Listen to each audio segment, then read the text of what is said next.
Une fois de plus, soyez les bienvenus sur cet instant partage de mes expériences. Alors, dans l'autre vidéo, on est en train de parler de mes échecs. Parmi tant d'autres, j'ai parlé de la difficulté d'entamer les deux langues qui, jusque-là, je considère les langues les plus difficiles que je n'ai jamais apprises. Donc, le chinois et le russe.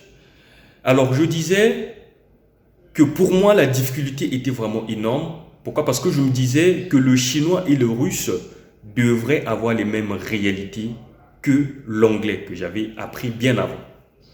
Mais bien au contraire, chaque langue avait ses réalités. Le chinois avait ses réalités avec son écriture qu'on appelle les caractères, et le russe aussi avait ses réalités. Alors je me suis embrouillé à un certain moment. Je ne comprenais plus où me situer en fait. Je me dis, bon, d'une part j'apprends le russe et le chinois, et d'autre part, je continuais avec mes études juridiques. En tout cas, la tâche n'a pas été facile, j'allais dire. La tâche était vraiment difficile. C'est là d'ailleurs survient ma première étape d'échec. Qu'est-ce qui se passe? En chinois, bien que je me débrouillais pas mal, mais quand on fait les évaluations à la fin, j'étais parmi les derniers. En tout cas, je ne vous le cache pas. J'étais parmi les derniers. Pourquoi? Parce que j'étais dans la difficulté et dans l'embrouille en fait. Je me suis dit, ben tiens, en anglais j'ai des bases, où je peux mieux faire en anglais. Mais pourquoi en chinois je n'arrive pas à m'en sortir? J'ignorais que les deux langues n'avaient pas les mêmes réalités. Je vous ai dit que la langue anglaise est issue des langues dérivées du latin, tandis que le chinois a sa propre réalité. Vous voyez? Donc j'étais vraiment embrouillé. Quand on finit l'évaluation, j'étais parmi les derniers. Je me suis dit, ben tiens, comment est-ce que je vais faire pour relever la pente? Là-bas aussi, le russe me tirait. Il fallait travailler. Il fallait apprendre. À un certain moment, j'ai failli tout abandonner parce que je me suis dit, ben tiens, ici j'ai le droit, je dois beaucoup lire. Là, j'ai le chinois, il y a la pression. Le russe, vraiment, il fallait que j'abandonne. C'était la dernière option. Il fallait que j'abandonne. Mais il y a quelque chose qui me rappelait, il dit, ben tiens, tu as fait tout ce parcours pour rien.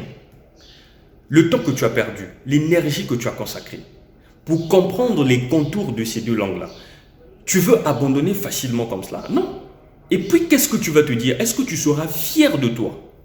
C'est là où j'avais compris le principe de c'est quand c'est dur que les durs s'en sortent. Mon frère, le vin était tiré, il fallait le boire. Ah oui, j'étais obligé de continuer avec mes difficultés. Et encore, je ne vais pas vous le cacher parce que moi, quand je parle dans mes vidéos, vous pensez que je parle d'une réalité qui peut-être s'est passée de l'autre côté ou encore de quelque chose qui s'est produit à l'extérieur. Non, je parle de mes réalités.